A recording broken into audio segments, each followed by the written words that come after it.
We welcome you to the channel Know Yourself GH. My name is Counselor P.S. Kwofie. Once again, we're so excited to meet you today. We present to you the very last part of the broad topic that we have journeyed you through the past weeks on causes to marital conflicts. Today we hope to end, and I'm sure that by the end of it, you would have learned and added to your knowledge.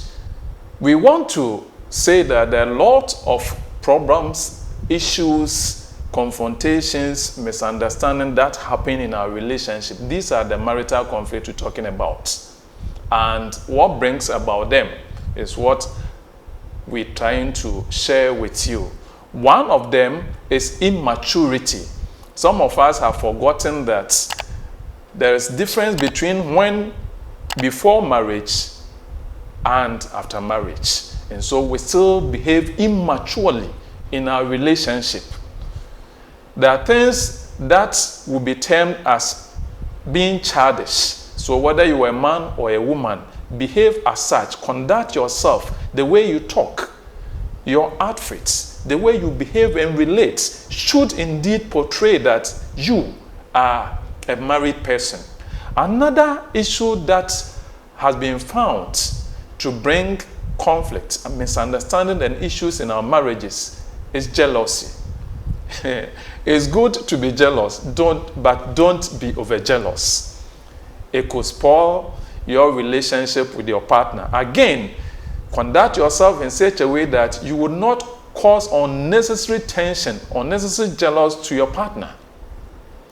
There are certain things, behaviors we don't expect you to put up when you are married. Anyway, another thing that has been found to cause marital problems or conflict is Hollywood, Nollywood. Those of us in Ghana, we have Kumawood.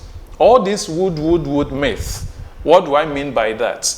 You see, there is a film moving. There's an actor, and in most cases, when they are giving money, someone is acting as a millionaire in a film or maybe a husband in a film, and he wants to give money. They don't count the money in most cases. You see them, they pull up a bundle of money and just pick part of it and give it to you. So you might think that that is how your husband should also behave.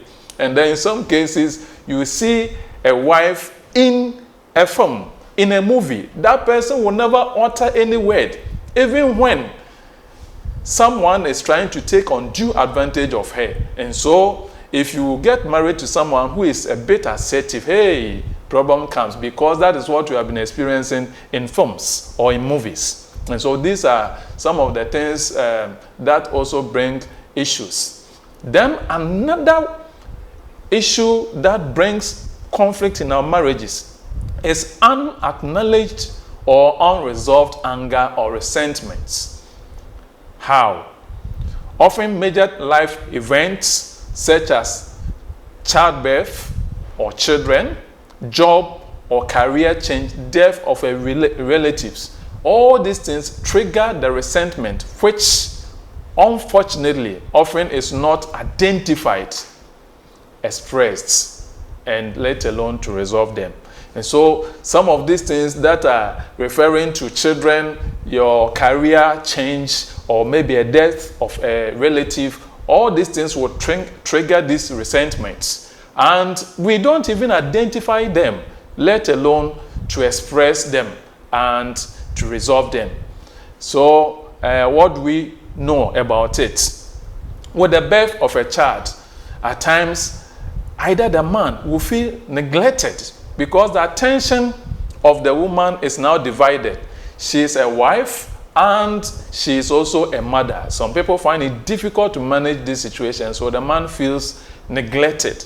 And he might not be able to tell the wife, so it brings issues in the marriage. Again, one of the parties, I'm talking about the partners in the relationship, feeling that he or she is not getting enough attention or love from the other person also becomes a challenge, especially when that person is not able to express himself.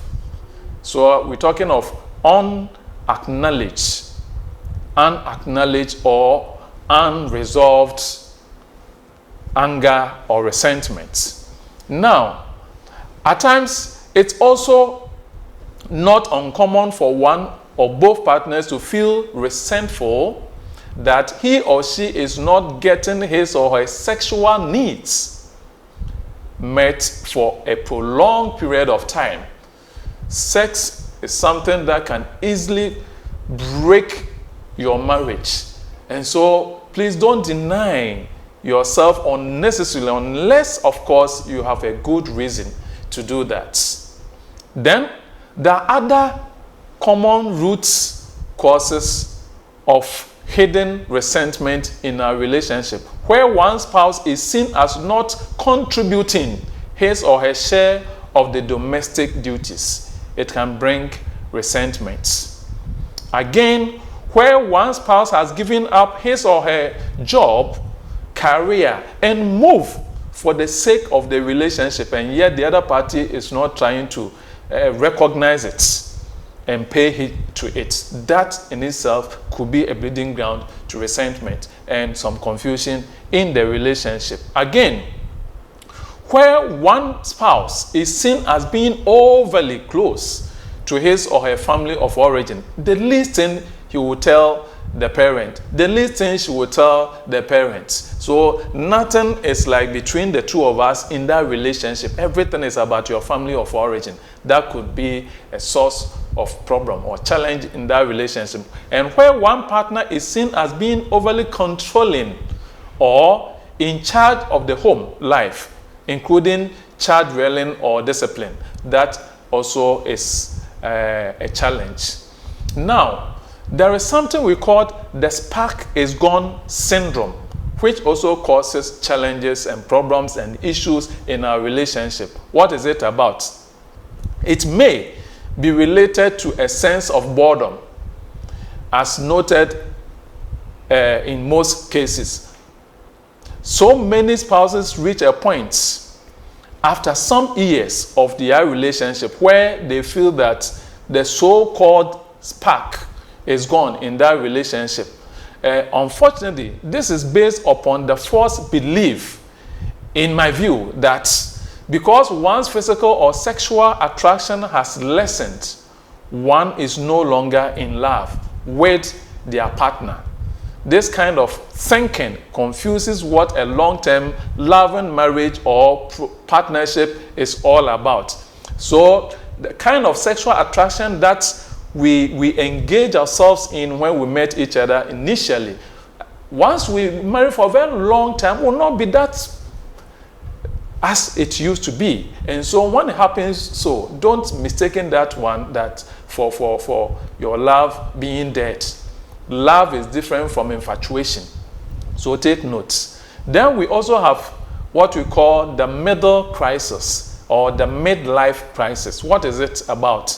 This is a phase of life crisis based primarily on the belief or the fear of growing old or older and of being less attractive.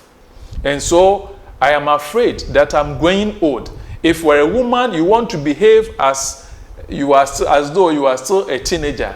So your outfit and your dressing and everything, you want to be attractive. And that in itself can plunge you into trouble.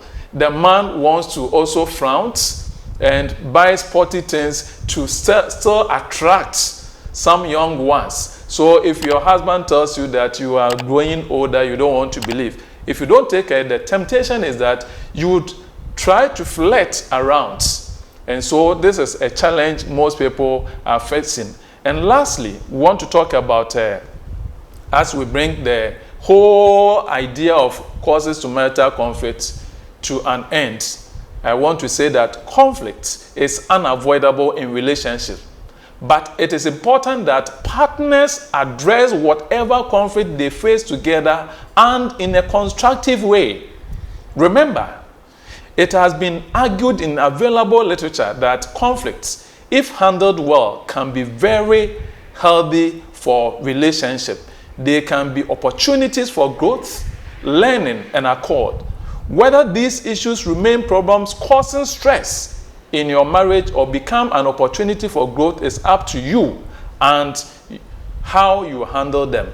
And so whenever conflict comes in your relationship, use the right strategies to manage it so you can learn and grow in your relationship. Thank you so much. It has been me, your servant, Counselor P.S. Kwofie. We want to encourage you to subscribe to the channel. When you subscribe, press the button, and when you press share so others can receive content from us. Thank you so much.